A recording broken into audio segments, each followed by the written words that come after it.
Well, 32 degrees outside, and we need cowboy coffee. Oh, welcome, Camptime, Oregon, and welcome to the Moose Crack. Glad to see everybody back. And by the way, today is what, Saturday? I'm 2 days early. Christmas is coming right up, so that being said, stick around. We may have some cheer to share for Christmas. But first, let's make that cowboy coffee, shall we? Alright guys, here's mud in your eye. Alrighty, here we go guys. Pot's kind of hot. Boy, is it ever. Woo! Mercy. Well, good thing I got a knife handy. Here we go. See if I can't do this without spilling. So far so good. It is rich. Look how black that is, huh? You think you can handle that? Maybe I can't. We're gonna find out. That's what cowboy coffee's all about. Blah, blah, blah. Copy, copy, copy. You copy? You copy my coffee? This is it. So, let the cheer begin, huh? Here we go. And yes, this is a ton of coffee for 3 cups. But here again, it's probably double what you need. I better check to see what time it is, shall we? Okay. That's all I need to know.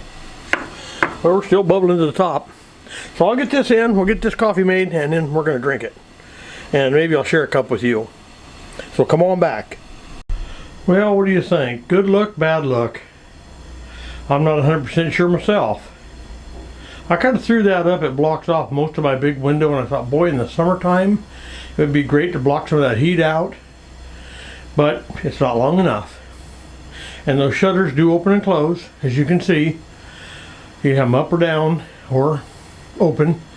I'm just not sure if I like it. So, we're playing with some things up here, okay? Just playing.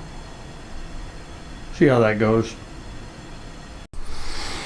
Alright guys, I'm going to tell you the story, the greatest story ever told that's never been told. It involves a man and also a woman that were born probably with insurmountable odds to live a normal life. It all started in 1920, April. Farmer had a baby boy. I think he was number 14 or 15 in the lineup of births for that family. He only weighed 2 pounds. He was in the fields working all day, and when he come home to see the new baby, he was surprised how small it was. So he told his wife to throw the baby away, it's not going to make it. And she said, there's no way I would do such a thing. It's a living being right now, and she wanted to see if she couldn't save it. Well, against his will or judgment, she decided to try and save the baby. So in doing so, she would put the baby on a oven door of a wood stove. That stove ran 24 hours, day and night, because farmers back in the 1920s, wood is what they used to cook with. And so that stove, for that big a family, eating constantly all day long, the stove never shut off. So the child seemed to grow and thrive as the mother took very good care of it. The kid went to school, dropped out in about the 8th grade, was just done with school, ran away from home. Him and his dad never got along. Kind of funny because they didn't from birth. But as he ran away from home, World War II came into play. He joined the Army. During the Army, he was in boot camp, and he was going through the training process of becoming a soldier. And they selected him to be a medic on the battlefield. He was going to be a medic, which he had no problem with because he butchered animals, knew how to butcher animals coming from a farm. So he knew all about blood and guts and all the gore of killing animals. So he thought he could patch up and fix wounded men in the service. So as he was going through the process and training during World War II to become a soldier, he was having problems. The drill sergeant thought this gentleman was having problems with gold bricking, that he was just faking to have a problem when he really wasn't. He wasn't having a problem at all. What he had was polio. And after 2 or 3 days, a week of fighting this problem that he was having, because he didn't know what was wrong with him, he fell and went into a coma. So for 3 months he laid in the hospital in a coma. Every week the nurse would write home to the mother that your son is not showing any signs of improvement and we think he's not going to make it. So with that being said, the father and mother decided that he's probably not going to come back home. So in the meantime, 3 months went by with him being in a coma, and he just woke up one day. Asked the nurse, "Where am I?" And she says, "You're in the hospital." He goes, "Why am I in the hospital?" The nurse said, "Well, you've got polio, and you went unconscious, and you've been in coma for 3 months." And he goes, "Like hell I have." He really didn't know what happened. So, of course, the Army discharged him because now with polio he couldn't walk very good, and they gave him some crutches to walk with, and he says, "I'm not walking with crutches." He was just too proud, and he was a farmer. Well, at the time, the Army, when you're 100% disabled, they would buy you a house in the town you live in and put you on 100% disability, and you could no longer work the rest of your life. Well, he turned that offer down. He told him, said he don't take handouts, number one, and number two, he was a farmer, and he was going to buy a farm and be a farmer all his life. Well, they didn't like that answer, but he walked away with an honorable discharge and never took a penny from the government. So as he went through life, he met a gal. Now, you got to understand where he come from, small town. He was related to everybody. And he found that to be a true statement as he was dating girls and finding out their proper lineage, that they're a second, third, fourth cousin. And he thought, you know what? He was just going to quit dating girls. I mean, he's in the wrong town. So they'd go to Portland once in a while, big city. They had dance halls in Portland. And that's where all the young people would get together and they would dance.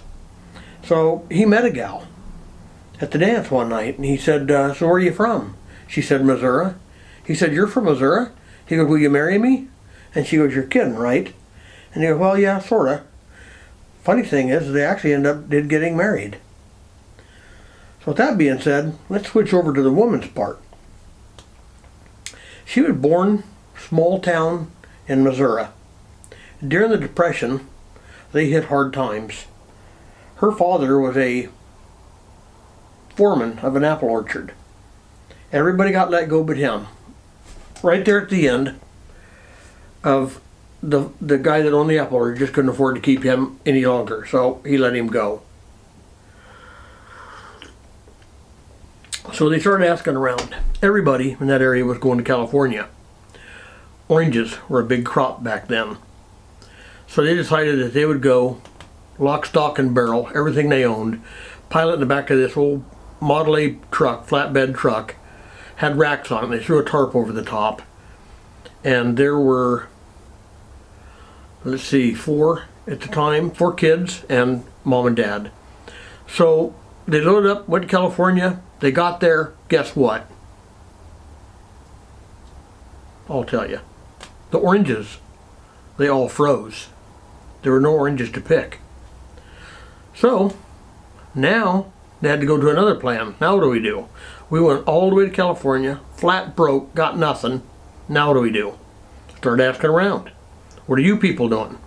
Well, everybody heard there's strawberries up in the Northwest.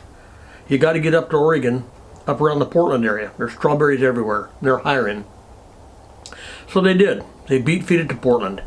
They got up to the Portland area and they were right. There were strawberries. So they picked strawberries. They went from strawberries to blackberries to hops. They just picked every crop they could get. So that worked out. Put a little money in their pocket. They had a little grub stake to eat and stay here. And as time went by, they found jobs to work at the shipyard in Portland. The mother and the father. They both got jobs. And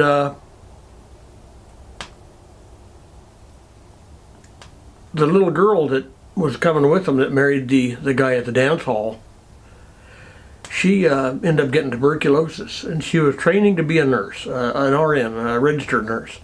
And she was in the Dalles, Oregon. And as she got tuberculosis, she had to quit school. They put her in a hospital just for tuberculosis patients. They called it the iron lung back in the old days, and it was bad. A lot of people died from it. So the doctor told her, he said, if you ever get married and ever have any kids, you might have one. But he goes, I wouldn't push it because of your tuberculosis. So as she met this guy at the dance hall, the two ended up getting married. They bought a farm out in Hillsboro, Oregon, and they raised 7 kids. She lost one. So she could have had 8, but she lost one. But she always said, boy, I sure showed that doctor.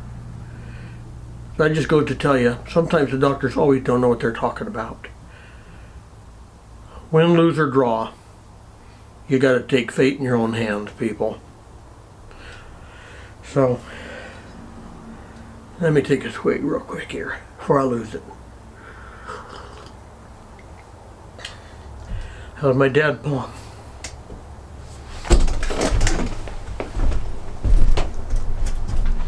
Well, I've been planning this story for 2 years. I knew it was going to be tough to tell. But yeah, my dad and my mom. Mom came from Missouri. My dad, born and raised in Oregon. So they both came from small towns, small communities. They both knew what they wanted. My dad always wanted to be a farmer. My mom wanted to marry a farmer. So it all worked out. Yep.